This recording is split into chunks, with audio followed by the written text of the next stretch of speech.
देखिए, जैसे मैंने पिछले बयान में भी कहा था कि ये मामला माननीय स्पीकर महोदय तथा निर्दलीय विधायकों के बीच में है और प्रदेश सरकार इस मामले में पार्टी नहीं है।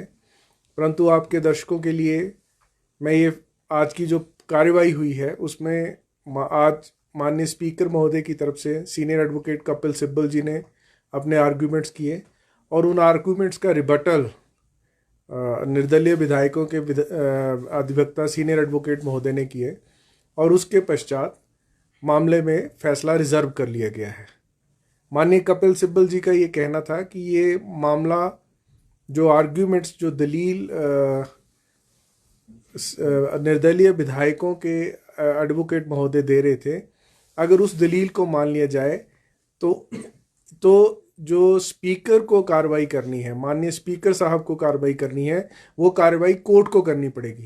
परंतु आज तक किसी भी भारतवर्ष के न्यायालय ने या उच्चतम न्यायालय ने ऐसा नहीं कहा कि जो कॉन्स्टिट्यूशनल अथॉरिटी स्पीकर की है उसको एक्सरसाइज हाई कोर्ट करेंगे। तो ये उनके आर्गूमेंट्स का क्रक्स था, निचोड़ था।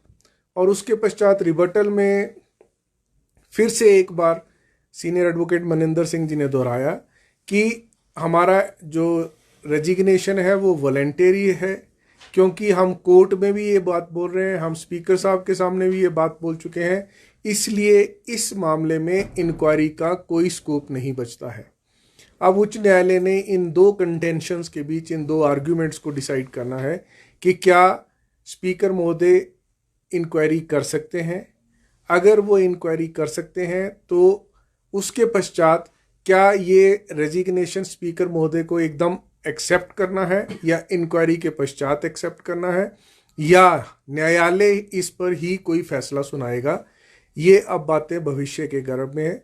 जब ये फैसला आएगा तो आपके दर्शकों को आपके माध्यम से इस बारे में पता चल जाएगा। इंटरवेंशन एप्लीकेशन भी दायर हुई थी, उसका आज क्या हुआ?